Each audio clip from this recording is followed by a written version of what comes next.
Hello, I am Bruce Weber, Willem Quaker, Dean of the Zicklin School of Business. And it's my pleasure to welcome you to this episode of Zicklin Talks Business. The topic today is, will the insurance industry help solve our climate challenge? Shortly, Larry Zicklin's Baruch class of 1957 will discuss this question with Alice Hill, the David M. Rubenstein Senior Fellow for Energy and the Environment at the Council on Foreign Relations, and Lin Peng, the David Krell Professor in the Department of Economics and Finance here at the Zicklin School of Business. My colleague and Associate Dean Gwendolyn Webb will moderate a Q&A session after we hear from our speakers. Our speakers today are well equipped to discuss climate issues in a financial context. Alice Hill is the David Rubenstein Senior Fellow for Energy and the Environment at the Council on Foreign Relations, and her work focuses on the risks, consequences, and responses associated with climate change. Previously, she served as Special Assistant to President Barack Obama and Senior Director for Resilience Policy on the National Security Council staff, where she led the development of national policy to build resilience to catastrophic risks, including biological threats and climate change. Her 2019 book, Building a Resilient Tomorrow, led to a Public Voices on the Climate Crisis Award. Her latest book, The Fight for Climate After COVID-19, was published in 2021. Her writings also appeared on Axios, CNN, Foreign Affairs, Foreign Policy, Nature, and Lawfare, and she's made numerous TV and radio appearances as a climate expert. Before Council on Foreign Relations, Hill served as a research fellow at Stanford University's Hoover Institution from 2016 to 2019. Early in her career, Hill served as supervising judge in courts in Los Angeles and as chief of the white-collar crime prosecution unit in the Los Angeles U.S. Attorney's Office. Hill earned her bachelor's degree in history and economics with distinction from Stanford University and her law degree from the University of Virginia School of Law. Joining Alice today is my colleague, Lin Peng. Lin joined the Zicklin School faculty in 2002 as an assistant professor after completing her PhD in finance at Duke University. In 2015, she became the David Krell Chair Professor in Finance in the Burt Wasserman Department of Economics and Finance in the Zicklin School of Business. Lin's research on market microstructure and investor performance appears in the top scholarly journals and is highly cited by other scholars. She teaches courses on capital markets theory and investments analysis, and she's currently studying the role that capital markets can play in addressing sustainability challenges. And in February, she hosted the inaugural Zicklin Conference on Climate Finance. With that, I pass it over to our school's namesake, Larry Zicklin, to begin the conversation. Thank you, Larry. Thank you very much, Bruce, and welcome Alice and Ling. I look forward to this conversation. Can we stipulate at the beginning that climate change is occurring, or is there still debate about this? I'll start with you, Al. Oh, well, I'm happy to stipulate that it's occurring, but there's certainly debate as to whether it's occurring or not. Probably not so much is it happening as to whether what is the cause. And I've certainly encountered in my discussions with many people, many of whom are extremely well educated and handle large organizations, oversee large processes, who will tell me that they believe that climate change is naturally occurring. It's occurred over the millennia, and what's the big worry about? Humans will simply adapt to it. That isn't what the scientists tell us is occurring. And now we actually have records going back far enough to know that that's not what's occurring, that the climate is changing at a speed that really has never been experienced in human history. Well, we know the temperature change is occurring at a rate unheard of in human history. Does that influence these folks to change their minds? Yeah, so my experience. Lynn, please, yes. Yeah. So Larry, that's an excellent question. So we have noticed that last year was the hottest year in record, and the start of the year is we're already kind of seeing the trend. So it's actually related to one of the ongoing research I have here at Zicklin with my colleagues, Lenny Kostovetsky and our former student, where we look at people's attitude towards climate change across different US counties, and we observe a substantial amount of heterogeneity. And so in places, people have very different attitude towards climate change, whether they are concerned about climate change, and that has a lot to do with the socioeconomic status, with the demographics of the places, with the political inclination, and as well as what their friends have been saying. So yes, there's a lot of heterogeneity and polarization in people's attitude towards climate change, and that's real. Is there any doubt in the insurance industry that climate change is occurring? Well, I'm confident that there's no doubt in the insurance companies that insure primary insurers. So those would be the reinsurers. They're often in Europe. They have been in the insurance business for hundreds of years.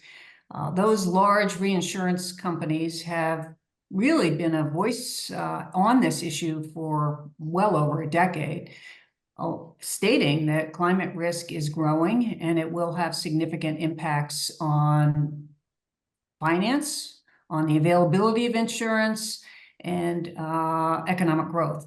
So they have been calling this out. I don't think that it's been necessarily uniform in the primary insurers understanding climate change, and some of those insurers may have been surprised by the range of events that have been worsened by climate change.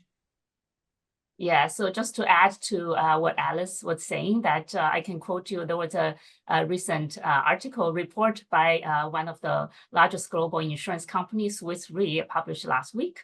And so basically they suffered more than $100 billion losses due to natural catastrophe events. And a majority of that was occurred in the US. And they had a big warning that the insured losses could even double within the next 10 years. And is the US attitude toward climate change different from that of the rest of the world? Yes. We believe in our exceptionalism, and we are exceptional in our approach to climate change. Really, we have much more debate here about the cause, how much it's occurring, how serious it is, whether we should be acting now than you encounter in the rest of the world. Certainly, our European friends are significantly ahead of us in thinking about solutions and putting in place the frameworks to implement those solutions. But you also find in China, in Vietnam, in Africa, much more awareness, not maybe among the population, but much more awareness at the government levels of how serious this is and how we need to act, and more uniformity on that vision. Lin, are you finding the same thing in your work? Yeah, so as in fact, this semester I'm teaching a capstone course in climate and the implications on the business. And one of the topics that we talked about in class is exactly kind of the history of US regulation towards climate change. So we talked about the Department of Labor regulation on how pension funds, are they supposed to or not supposed to take into consideration environmental and climate factors in their investment decisions.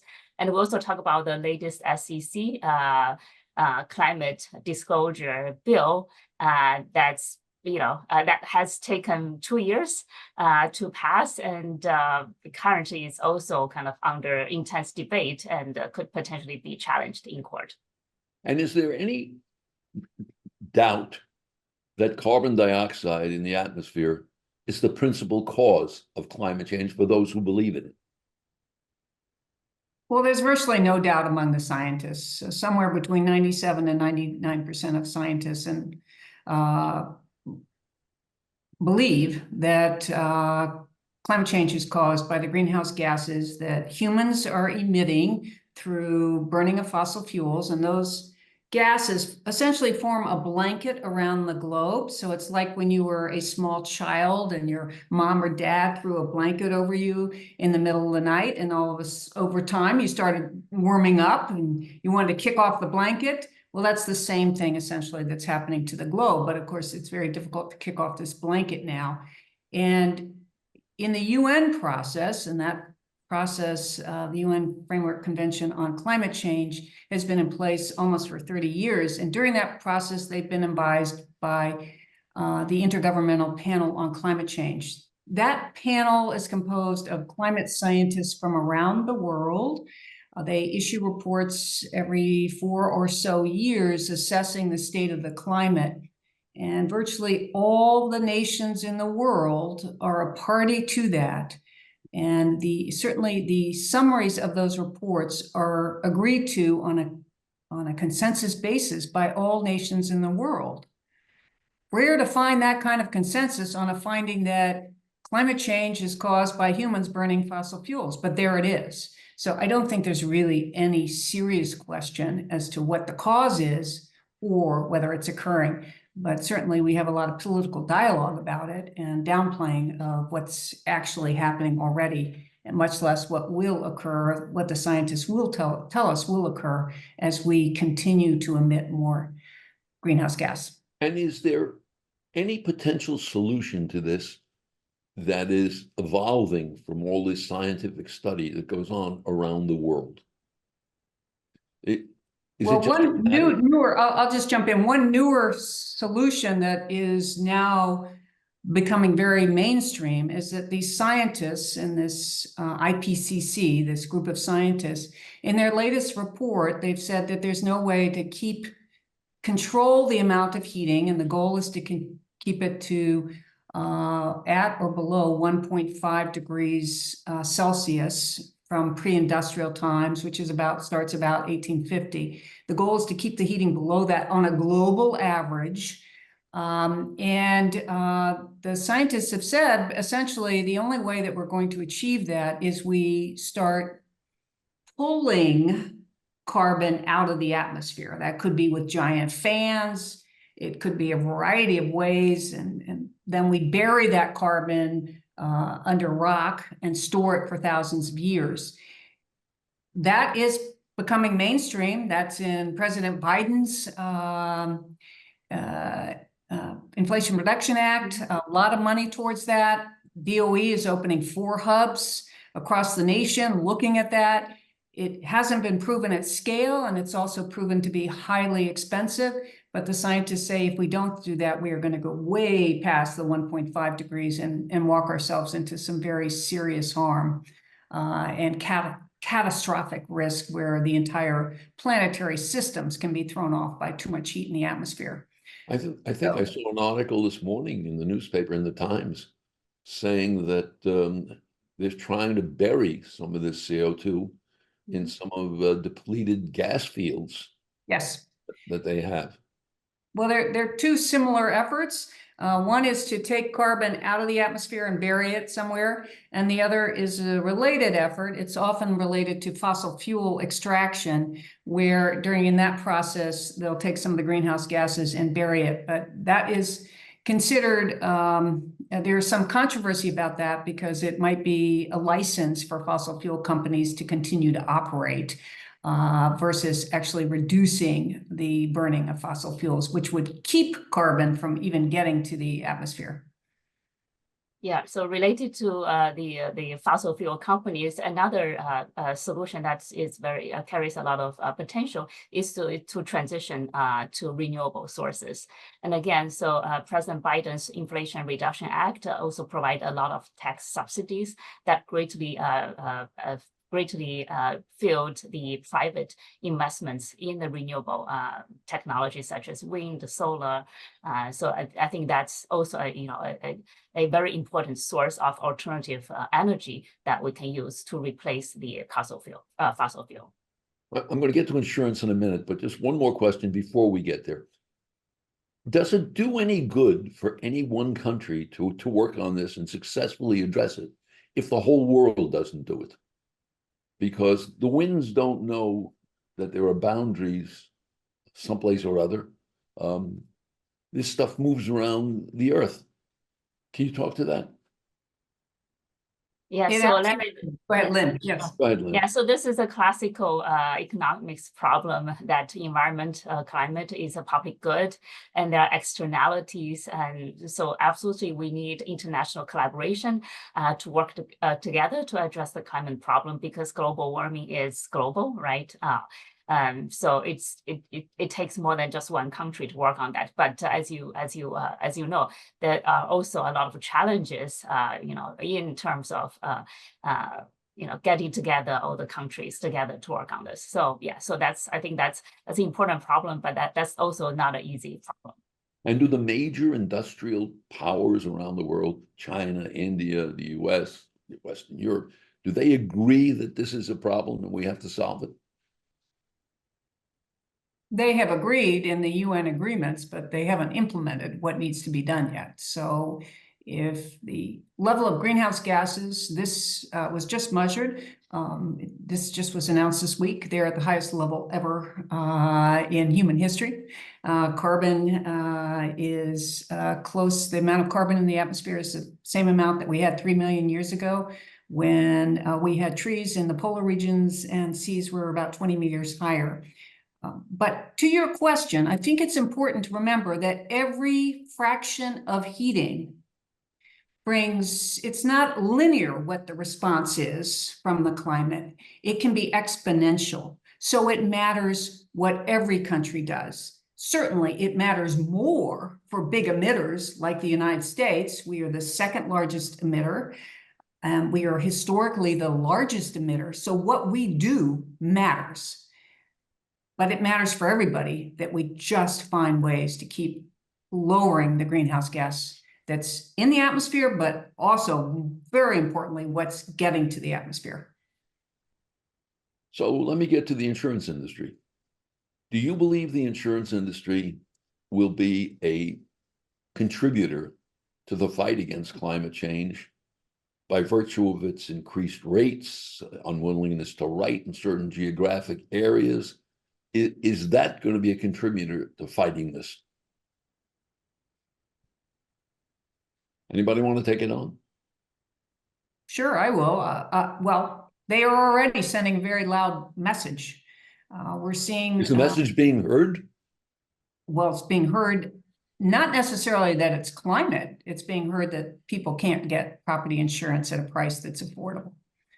And if they dig deeper on that, they will find that at least some of the reason for that, a large portion, is extreme events that have already occurred and the extreme events that are predicted to occur in the future. There are also other reasons for the lack of affordable insurance, and that includes inflation. We've had supply chain issues, so when you're rebuilding a home, it can be very expensive. And we've also, certainly in Florida, there has been substantial litigation over insurance claims, and that has also driven up insurance costs. But one of the primary drivers is climate change, and these, as Lynn mentioned, these reinsurers, Swiss Re, Munich Re, others have been saying this is a challenge. You know, the head of Axos, one of the largest reinsurers, reinsurers in the world, back in 2015, basically warned a world that's 3 or 4 degrees is uninsurable. Well, it's turning out we're close to 1.5 degrees more than pre-industrial time Celsius. It turns out we're learning it's uninsurable in even a crueler world than was anticipated by Access. So we're going to see more, I believe, more withdrawal of insurance companies not wanting to do this risk, handle this risk. They manage risk and they put a price on risk, and the price they put on this risk is too high for many people to afford or desire to take on. Well, then you have to ask the question, with regard to business in the world, forget the United States, can't function. Global business can't function without insurance. No building gets built without insurance. No ship goes across the ocean without insurance. No airplane travels without insurance. Insurance is required for everything, or business grinds to a halt. Where is the business community in trying to influence government to address this issue? And I assume it's got to be government that addresses the issue. I don't know, is this Lynn or Alice, who feels comfortable talking about this. But my impression is that you can't function without insurance. And if insurance is unavailable, business will grind to a halt. Yeah, so Larry, I think that's a very important question. I think there are some the business community. I don't think they have a uniform approach towards this. So despite of the increased climate-related risks in areas such as Florida, California, and Texas, and what you observe is actually that the housing market is actually doing well in the last 5 years or so. And for example, the residential market has gone up for like more than 80% over the last 5 years. And so the housing market in Texas and California also remains quite robust. So I think one explanation is that some business, they are perhaps looking at the short-term concerns, and as long as they are not hit by huge insurance bills or have trouble getting insurance, and also like affordability issues, and so I think that some of these builders will continue to build in these high vulnerability regions. So yeah, so Alice, I'd love to hear what your thoughts are on this. Well, we have created a system of moral hazard here in the United States in terms of our disaster response and recovery. So Can you define moral hazard for those who don't know what it is? It's essentially, we've created a situation where people are making bad choices because we've created incentive for them to do so. And the way this works is that the decisions about where and how to build, essentially under our Constitution, are with state and local governments.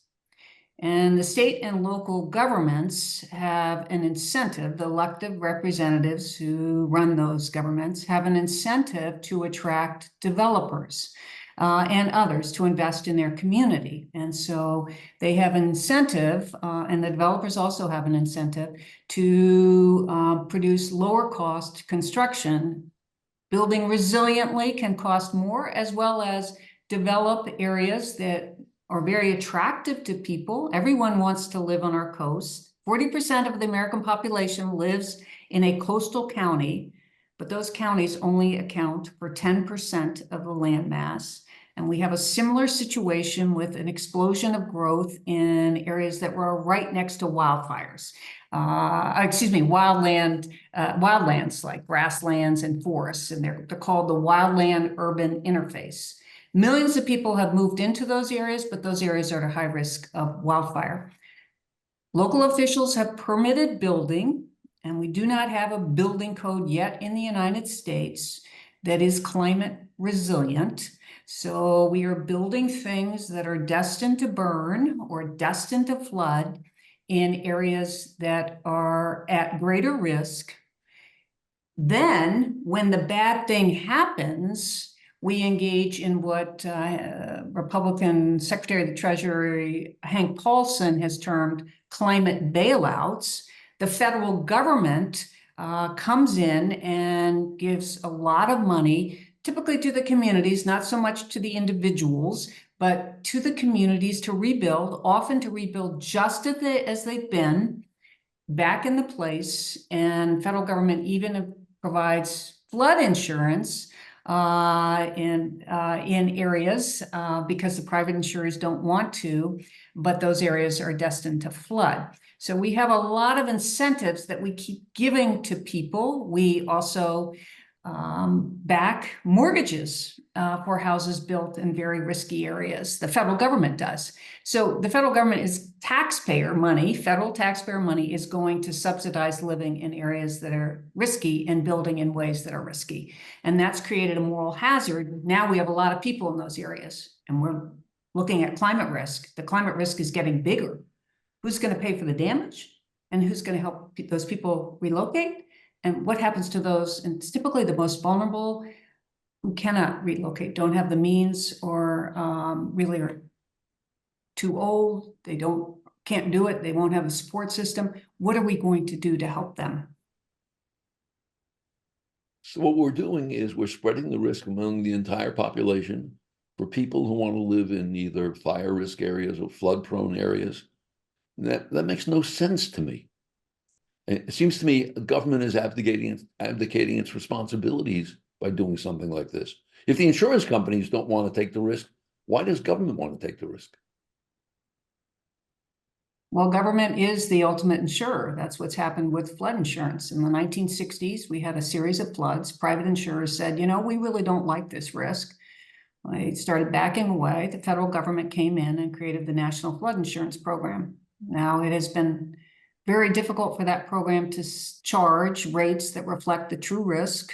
The program is essentially bankrupt, $20 billion in the hole. And every time they try to reform government, FEMA, the federal government tries to reform this program, it gets stalled in Congress because the Congress people hear from their constituents that they don't want to see their rates go up. And there is typically a big kerfuffle. There is one currently happening right now.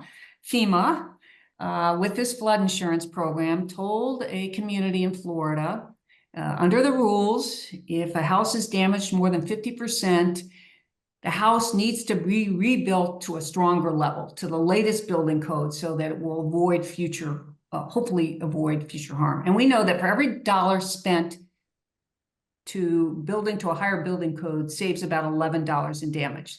So FEMA, according to the reporting, told the community, we want to know if you actually followed this rule, because if you didn't, it's going to affect your insurance rates for flood in this area. And FEMA made a conclusion that that FEMA was not satisfied with what the community had done. It told the community has now gotten its senators involved. And FEMA has it was announced today or yesterday, taken a 30-day rest period to further investigate what's happening. So it's very difficult to impose these rules as much as they seem to make rational sense. But the politics are very complicated, and it doesn't matter which party you are in. No politician, in my experience, has ever said, yes, impose more costs on my constituents when they're in need. Nobody has. That's just not a winning campaign, in my experience. Should I assume that builders are now getting more involved in local politics and construction contracts and what is permitted and which insurance should be permitted? Are builders influencing the building of new buildings in flood zones through the political process? I'm assuming they have the most to gain or the most to lose. Lynn, I don't know if you want to handle Yeah, it. no, I don't have answers to your question, to this question area. Well, the developers, builders are involved in the political process. They're involved in the local campaigns. They may be donors to local campaigns. They also can bring great revenue to a town. So they're attractive to the town because they will bring more, grow the tax base. And so what we do see is sometimes elected officials, given that we have this system where the federal government will help out in a disaster, we'll roll the dice, allow the development, get the tax base to grow, get more people there, and then the bad thing happens, and then we clean it up. Developers also are involved in the creation of building codes. As I said, we have a system in the United States where we have some NGOs that create the model building codes. Those model building codes go through a laborious process to be developed. Developers are part of that process. We do not yet have in the United States a climate resilient building code. That hasn't gotten through the process yet. And even more significantly, and this goes to the elected officials, the decision about what building code to adopt from these model building codes occurs at the state or local level. And according to FEMA, 65% of counties have not yet adopted a modern building code. Much less, we don't have the climate resilient building code yet, but they haven't even gotten to the modern building code. So we are building things today that aren't even up to snuff according to what has been agreed upon by these model codes. I can understand protecting a homeowner somewhere along one of the coasts, Florida, California, Texas, Louisiana, East Coast, against these damages using the National Flood Program. What I don't understand is building new construction in those areas, knowing full well that if you get this 1.5 degree climate change, you're going to get flooding. So you're building knowing the floods will come. It's one thing to protect. It's another thing to add to the problem. Aren't we just adding to the problem? We are adding to the problem. I would say there's one footnote in the flood world. After Hurricane Sandy, there was a Hurricane Sandy rebuilding task force, and there were efforts after Hurricane Sandy to make sure that homes that were at greater risk of flooding were elevated so that the water could wash through. And that elevation varies, the price of it varies for each home.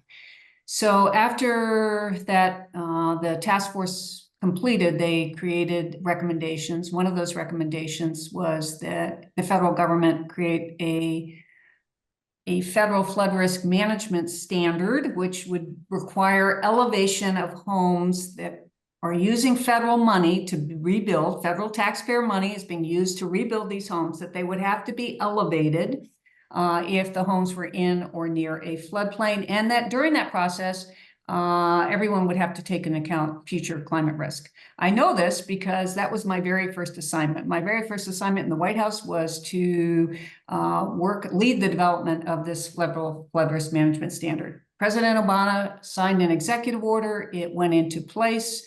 The rulemaking was still occurring. President Trump was elected. On his first day in office, or 10 days later, President Trump pulled that standard and essentially made it ineffective. Rulemaking stopped. President Biden gets elected. On his first day of office, he pulls back that federal flood risk management standard, puts it back in place, and the rulemaking is just now in the process of being completed. So we will have, if that regulation holds and doesn't get undermined through litigation, it will be now, if you're a homeowner and you want to take federal money to build in a floodplain, you will have to build higher to protect that investment. So that was a good victory for prudent use, in my opinion, of federal dollars. We haven't gotten to the bigger issue of should we even be building something there at all? Given the risks that are occurring. We haven't gotten to that issue, but we've gotten to the how we build, not where we build yet. Lynn, I don't know if this is in your area, but isn't this in the long run a self-defeating proposition in that insurance companies are profit-making institutions? They will work in an area as long as they can create a proper return on investment and leave the area when that proper return on investment doesn't make itself possible. And the government comes in ultimately to insure the area, to create this $20 billion hole that we're in. And ultimately, all the insurance companies are going to leave the areas that are profitable and government's going to fill in where there are losses. That can't be right. Yeah, so Larry, so I think, again, this is like what Alice and we discussed earlier, right? So people have short-termism, right? So a lot of times they're looking at short-term profits, and to the extent that it may take a while and perhaps, a substantial amount of time for the climate risk to materialize before anybody's tenure or before their annual or quarterly P&Ls, those long-term risks tend to be discounted more for their current decision making. So that's one thing. The other consideration is that we don't have very good tools to model climate risk and the implication of climate risk on properties, on insurance portfolio. And especially for some of the smaller insurance companies or the smaller regional banks who are more susceptible to climate-related risk, they are the ones who are kind of most lacking in terms of tools to model climate risk. So basically to your question, two reasons why you don't see insurance companies or some of the banks taking what we think are the prudent, making the prudent decision. One is because of the lacking technology, lacking the tools to analyze such risk. The other is because of their short-termistic behavior. So in the past, we used to use historical models to determine climate, or to determine risk, forget climate risk, risk in general. And now we have this new world of climate risk. Who's developing the tools? And are the insurance companies and governments sharing those tools? Do we The have to modeling tools are primarily being developed in the private sector. There is a question that you've raised of public good. I think the way to, this is the story that always brings this home to me. I met a part-time mayor of Perdido Beach, Alabama. And she said, okay, I get it. I get we have climate risk. Yes, we're going to have more heat and more hurricanes and more sea level rise and storm surge. But I'm a part-time mayor. I don't have a planning staff. I don't have anyone to help me with this. How am I supposed to figure this out? And I don't think she has a budget to hire consultants. We have a lot of consultancies moving into this. She's not like New York or California with thousands of planners employed looking at risk. And the federal government and really state governments, for the most part, still don't have an answer for her. So it's difficult to determine her risk. And what I think we'll see is, because these models are not publicly available, we're going to find that sophisticated investors can determine which properties are at risk and exit from those, and then change their portfolios to be safer.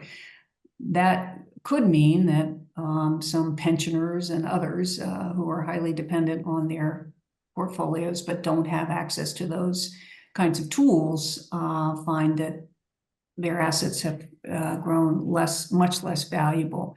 So we just don't have that as a public good yet. And it is an issue for those who won't know what their risk is. Yeah, so adding to what are the tools that we currently have, it's still very much in a developing phase. I know that MSCI is coming up with products that gives climate and environmental scores on their mortgage-backed security ratings. But that's still, this area is growing rapidly. And also I would like to mention that Baruch and Zicklin is actually, our faculties are currently working on research projects that try to come up with tools to assess climate-related risk in financial assets. And we're also teaching our students climate risk and how to incorporate climate risk in various courses such as accounting, finance, and real estate. And just to give you an example of a very interesting research coming from the real estate department, which is very closely related to the topic of today's webinar. So one of the professors, the chairman of the real estate department, Professor Yildirim, so he has several papers on how climate change and the policy responses affects real estate prices, mortgage defaults, and the prices of commercial mortgage-backed securities. So this is an area with tremendous demand for climate intelligence. And I think Baruch is a very strong player in the space of producing relevant research, as well as educating our next generation of leaders. Won't this? Larry, could I just jump in on the modeling for 1 second with regard to insurance? So in 1992, Hurricane Andrew flattened a lot of Florida. And no one, I think the losses were $5 billion. No insurance company had predicted that level of loss. So all of a sudden, Florida's in an insurance crisis. The insurers are spooked. And that was really the birth of catastrophic risk modeling at that moment. Now, the challenge with models is that they're heavily dependent on assumptions, and because they're largely developed by private entities, startups, others, those startups don't want to share their intellectual property, so it's kind of like a black box, what's happening in those models. And for commissioners, they have commissioners in all 50 states and 6 territories whose primary responsibility is to make sure that, you know, insurance is affordable and available. It's very concerning to be pricing insurance, at least for some commissioners, based on those models, which they don't know what's underneath the hood. So what they have done in Florida is there's some kind of commission that reviews the models, can protect intellectual property, but also say, you know, the modeling's satisfactory. This struggle is playing out right now in California. California passed a proposition that required insurers to look back at in determining pricing, to look back just the past 20 years. And California is the 6th largest insurance market in the world. I chair for the California Commissioner, a task force on insurance and climate change.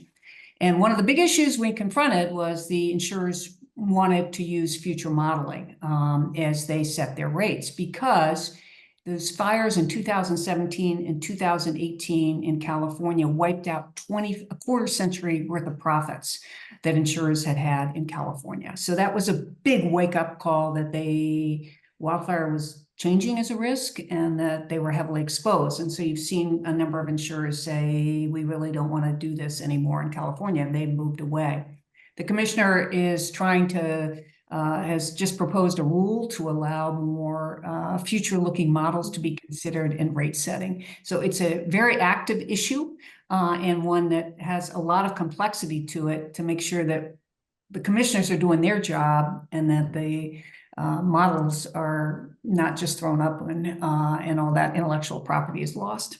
In the long run, do you think insurance companies will be forced to disclose their modeling techniques to these various commissions within the states? Will full disclosure have to be made? Like Florida, there probably will be some kind of commission or something that will protect the proper intellectual property, but will actually review the models. I think California could move to that approach that was taken in Florida, but Lin, you might have other views.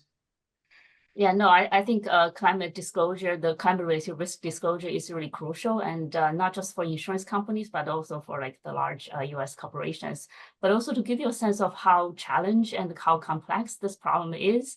We're familiar with the credit ratings for corporate bonds, right?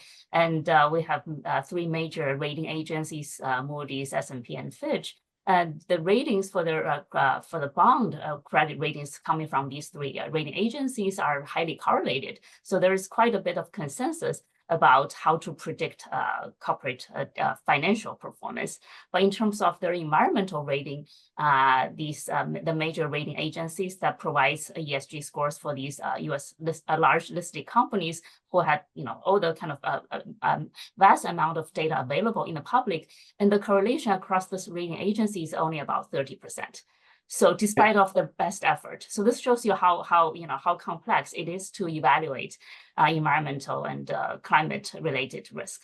Are corporations disclosing their climate related risk in their documents? So currently, prior to the SEC disclosure requirement, there's no mandate that corporations need to disclose. So basically, the companies can choose what to disclose and how much to disclose and in what format they disclose. So it's it's basically all over the place. There's no standard on how large corporations disclose. Just to get closer to mom and pop issues for a minute, are more and more families self-insuring now? I'm thinking of P&C insurance, property and casualty insurance on their homes, let's say. Are we seeing more self-insurance?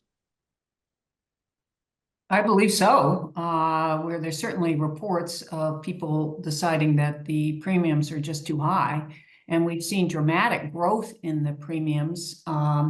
Next year, just in the next year, Insurify, which is a group that looks at insurance, has predicted that rates will go up 6%. Now, this year, scientists and meteorologists are telling us that we could be in for a very serious hurricane season with something like 23 named storms, and some of them 5 or 6 major storms. And that could cause severe damage. And it takes about a year or 18 months or longer for the premiums to go up as a result of that. So I think there'll be people who decide the average premium in Miami is $16,000 a year. I think there'll be some people who just decide, I can't afford that, I'm going there. And we're certainly seeing that also with high net worth individuals who might have exposed properties, just saying, I'll cover it myself. And do individuals self-insure for reasons other than pure economics? Is there some sense that, sure, that we've had 2 storms before this and nothing's ever happened to my house, why should I insure? All I do is write a check every year and I never get anything back from the insurance company. Is there some of that? Yeah, I believe so. People are not always rational, and given that you're not always hit by a hurricane or a car accident, right? Some people just think that they will not be the unlucky ones. So yeah, that's why it's very important for us to educate people around us, our next generation, that this is real, this is here to stay, and the climate risk is only gonna become more and more pronounced. Before I turn this over to Gwen, just one last question. Which industries do you think are more prone to the greatest existential threats of climate change? I keep thinking the financial industry can get really badly hurt. Insurance or banking, you're supplying loans or insurance. Yeah, so Larry, I think you're right. The financial industry is, the intermediary that provides insurance and have investment exposure to these the physical risk imposed by the climate risk exposure. But also the other, I would say that climate risk is material for many other industries as well. So certainly fossil fuel, utility industries, manufacturing industries,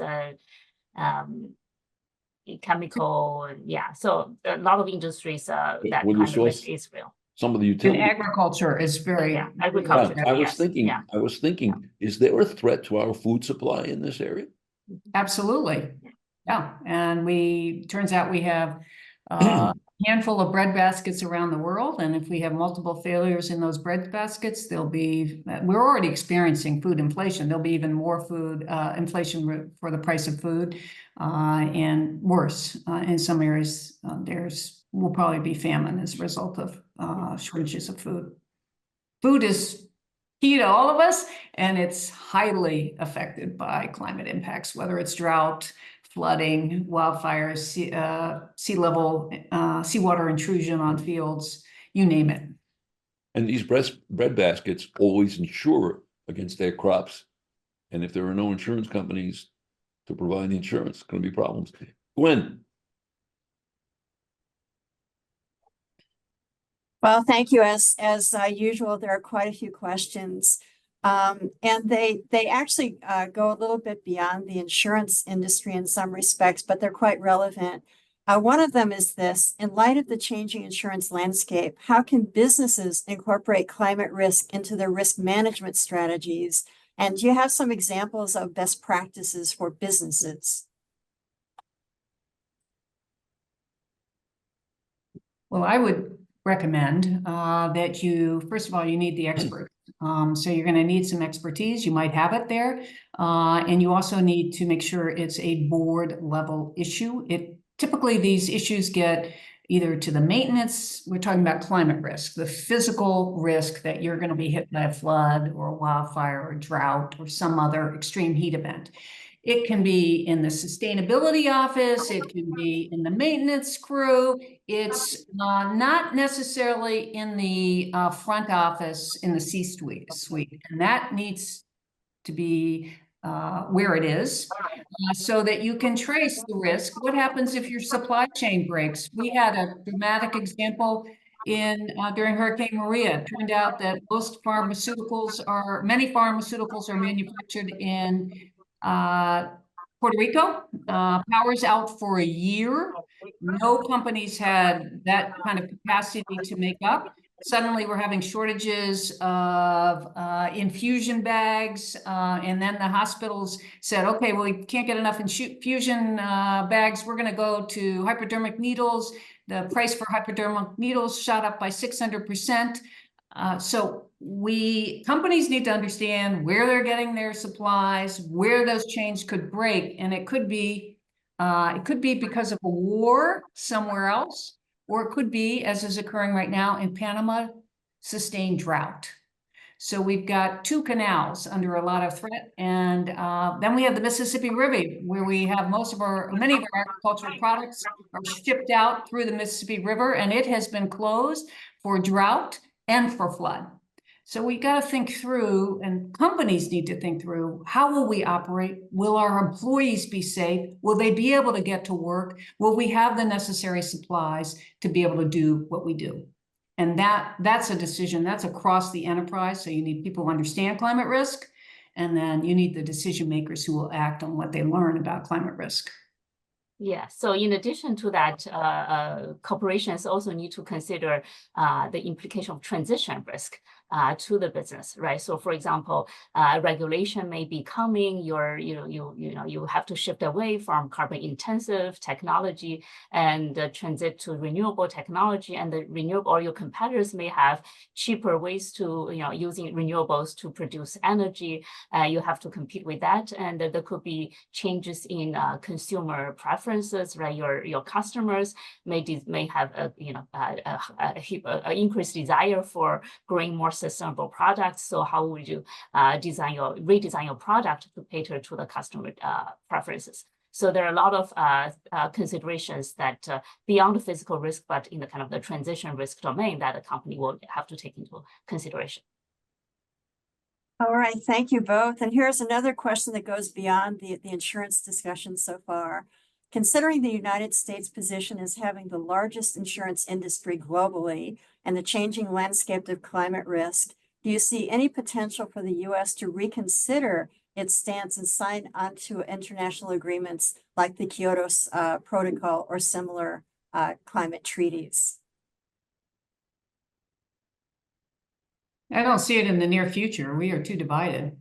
To get a treaty passed is a lot of votes that we wouldn't be present currently. So I don't see that happening. You never know.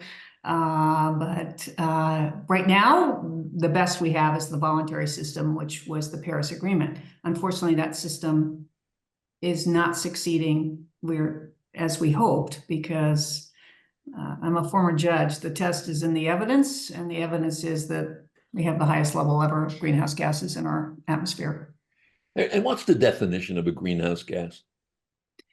Well, it's carbon dioxide. That's the primary but it's nitrous oxide. It's methane, and methane is a gas that has gotten a lot of attention recently because, first of all, we're discovering that we are causing the release of a lot more methane than we thought. And we have better detection mechanisms. A lot of it's released in the production of fossil fuels, but methane, which is essentially natural gas, the molecule of methane, when it gets in the atmosphere, forces heating about 20 times greater than the carbon molecule that gets in the atmosphere. But it lasts for far shorter time, it forces 80 times the heating. It lasts for about 2 decades. The carbon molecule is up there for hundreds of years and forcing heating. So there's been a lot of thought that we need to now focus on methane to buy us more time to deal with climate change. And doesn't methane also come from our farm animals? Comes from cattle, it comes from farm animals, and it also comes from, for example, melting permafrost, where decaying plants release methane. There are natural So- sources. Yeah, so eat less beef.